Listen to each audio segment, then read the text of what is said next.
And again, if I double this business, then it goes to $40 million. Okay, well that went from increasing by 15 million to increasing by 20 million. So if I owned this business, me putting the same effort in, I would make more money.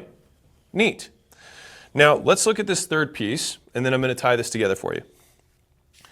Let's say we have a tech/software business. And these businesses trade, and all of these trading multiples depend on all the fundamental business economics. I'm trying to keep this really simple and high level because I want the decision-making process to be the highlight more than the individual numbers. All right?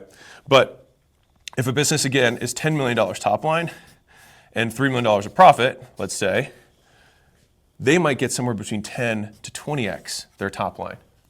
And so this might be somewhere in the neighborhood of $100 to $200 million. Now let's say I double this business and we go from $200 to $400 million. Well then we created $200 million in value. So we created $15 million by doubling this one, $20 million by doubling this one, $200 million by doubling this one.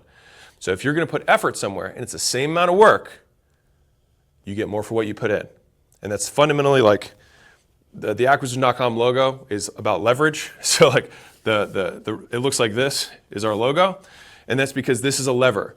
And the main point there is that you get more for what you put in. And so one of my big things in life, the reason we've been able to move quickly in terms of accumulating material wealth is making sure that when we make the move, we get the most for it.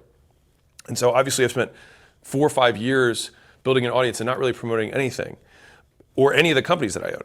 But this one felt too close to what so many people needed, which is they wanted a way to make their first business. They want to make a way to make their first dollar online. For me, the mission was aligned. They want to make it fun and easy for everybody, just like I want to make business successful for everyone. It had the fundamentals of the big market behind it, so it's moving in the right direction. I'm on the right wave.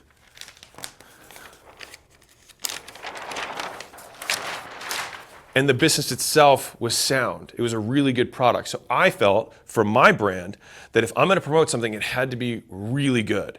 Because if people say, I'm only trying this because of Alex, and they get in there and it sucks, who do they think sucks? Me. I'm the one who introduced them, right? Like if you had a friend who's like, oh, you got to use Sally. She's a great hairstylist. And you go and Sally just gives you a buzz cut and puts your hair as blue. And you're like, but I wanted my hair to be red, right? Forget the buzz cut. You'd be upset. You'd be like, Sally, what the hell? This person's crazy, right? And so you'd be upset at the person who referred you. And so to the same degree, I had to take this even at a higher level because I'm also a business owner. So like I've been referred companies and I'd be like, oh, it's pretty good. Obviously there's things they could improve, but like I know that the internet has a short memory and has low forgiveness. And so I had to make sure it was something that I could really get behind, which is why it's honestly, I've been looking for something that I could get behind for years. There's just nothing that met the standard that I have for you guys, honestly. I got very excited about that.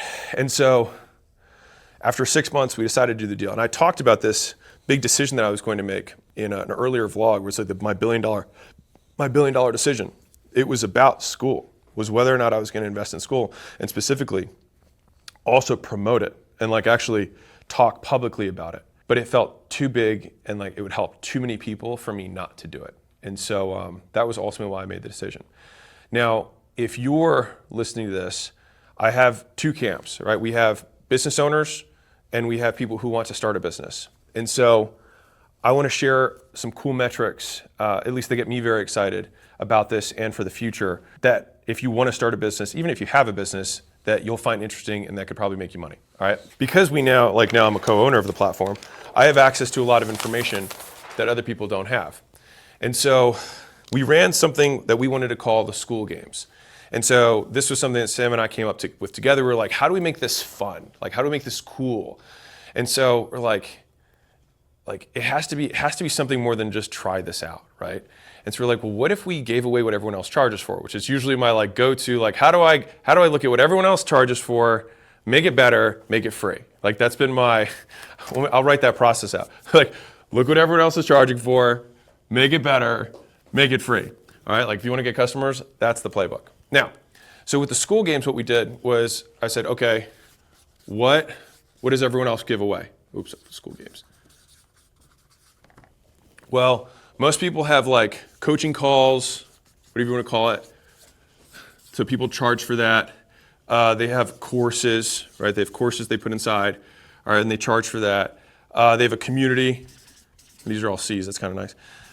They have a community that they have involved there. And then I want to have another one. So I'm going to, I want to keep it to C's, but so they have code, which is realistically they have tools, right? So they have tools that they give people, right? And so it's like, okay, if someone has expert help, they have do-it-yourself training, they have support from other people doing the same thing, which this also builds out there.